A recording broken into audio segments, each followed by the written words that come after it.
నేను ఇప్పుడు మన తెలంగాణలో చేసుకునే పప్పుచారు అందరు చేసుకుంటుంటారు, కానీ నా స్టైల్లో నేను పప్పుచారు ఎలా చేయాలో చూపిస్తానండి. చూడండి, ఇది 1/4 కిలో పప్పు అండి.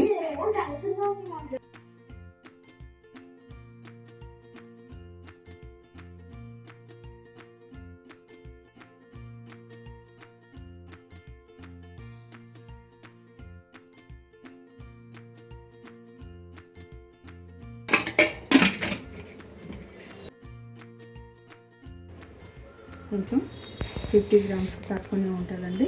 చిన్న నిమ్మకాయ సైజ్ అంతా చింతపండు, మంచి నీళ్ళు పోసుకొని నానబెట్టుకున్నాం. చింతపండు, కొంచెము ఎండుమిర్చి కారం కూడా వేస్తాను. మేము 2 పప్పుచారులోకి సొరకాయ వేసుకుందాం అనుకుంటున్నాను అండి. పెద్ద సొరకాయలోంచి ఒక సగం ముప్పావు తీసి దీన్ని పెద్ద పెద్ద పీసెలుగా చేసి వేసుకుందాం అనుకుంటున్నా. ఓకే,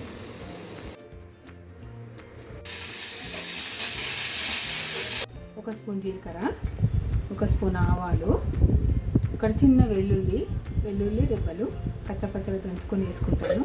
2-3 రెబ్బల కరివేపాకు, పిడికెడు కొత్తిమీర, ఇవన్నీ పోపులోనే పచ్చపచ్చగానే దంచుకున్నాను.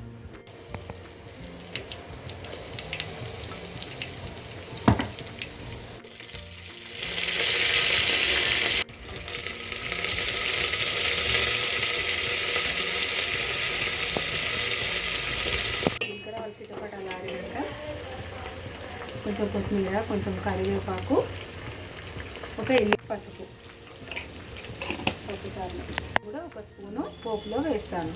పోపు గోల్డెన్ సగం ఉడకాలి.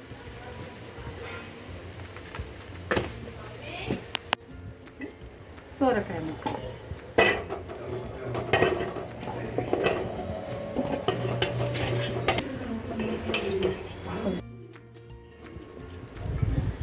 చూసుకొని తర్వాత వేసుకుందాము ఉప్పు. ఇప్పుడు ముక్కలకు సరిపడా ఉప్పు వేస్తున్నాం. పులుసు పోసుకున్నాం.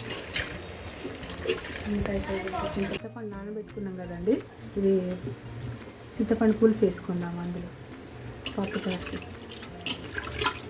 అందులో పులుసు వేసుకుందాం. పులుసుతో పాటు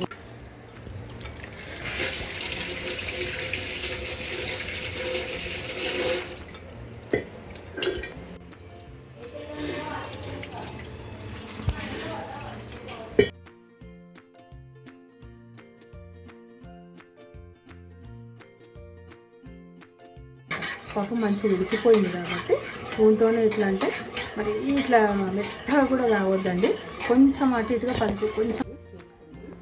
అందుకని పప్పుచారు కుక్కర్ గిన్నె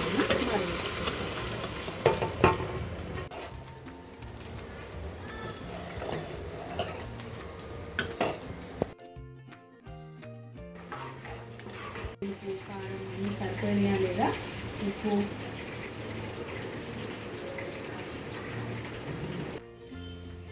మా తెలంగాణ పప్పుచారు మీకు నచ్చినట్లయితే లైక్ చేయండి, షేర్ చేయండి.